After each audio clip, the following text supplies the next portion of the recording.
PAS Aceh.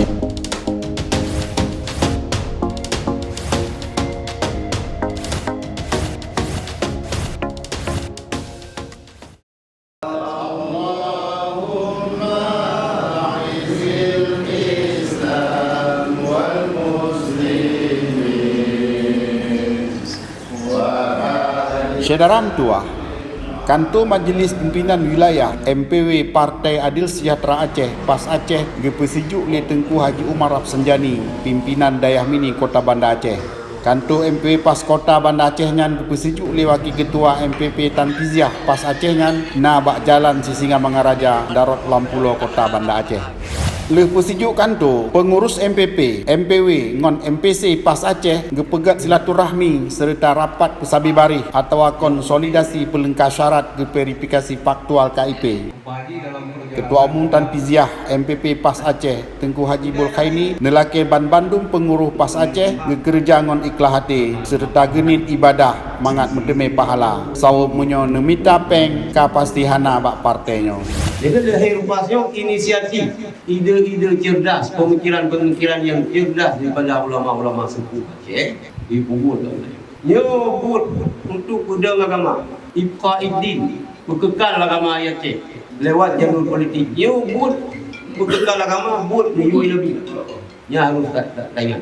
Kita yo tanya kini bahawa partai kita yo tak gabung kena kepakon karena keinginan ulama yang pegang partai untuk ibqaidi lewat jalur politik. Berarti yang buat agama ni yuai nabi gaji Allah Taala. Ada gaji. Mungkin yo partai-partai go kadang yang menjelang Ramadan. Ini mana? Buat THR menjelang rohana ini. Lagi acara Buya Muda Wali gabung kembali pegang parti je mungkin. Mana sah? Urung Lampung ya ju dika ya ju Manta ya ju Batu buki ban bula kayak Kanuri bilang bang rentang mana yang tujuan dah pegat pandai pak dan karena perintah siapa perintah ulama. Majlis Pimpinan Wilayah MPW Tan Fiziah Partai Adil Sejahtera Aceh PAS Aceh Kota Bandar Aceh periode 2001-2025, Ketua Suwardi, Wakil Ketua Zulfikri, Sekretaris Bobby Kamaruzaman, Wakil Sekretaris Anissa, Bendahara Desi Rahmadani. Dari 0 km Kerajin Bandar Aceh Darussalam, pengurus MPW ngon MPC siap memenangkan PAS Aceh di Kota Bandar Aceh. Assalamualaikum warahmatullahi wabarakatuh. Dari titik 0 Kerajaan Aceh Darussalam, kami pengurus Partai PAS, MPW dan MPC Kota Bandar Aceh, insyaallah siap memenangkan Partai PAS Aceh di Kota Bandar Aceh. Partai PAS Aceh insyaallah jaya. Partai PAS Aceh insyaallah jaya. Partai PAS Aceh insyaallah jaya.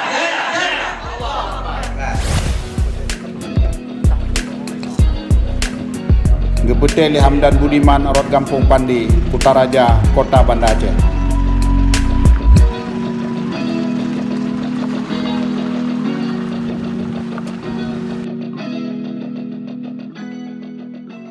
Para pendukung Partai PAS Aceh, subscribe channel kami. Assalamualaikum warahmatullahi wabarakatuh.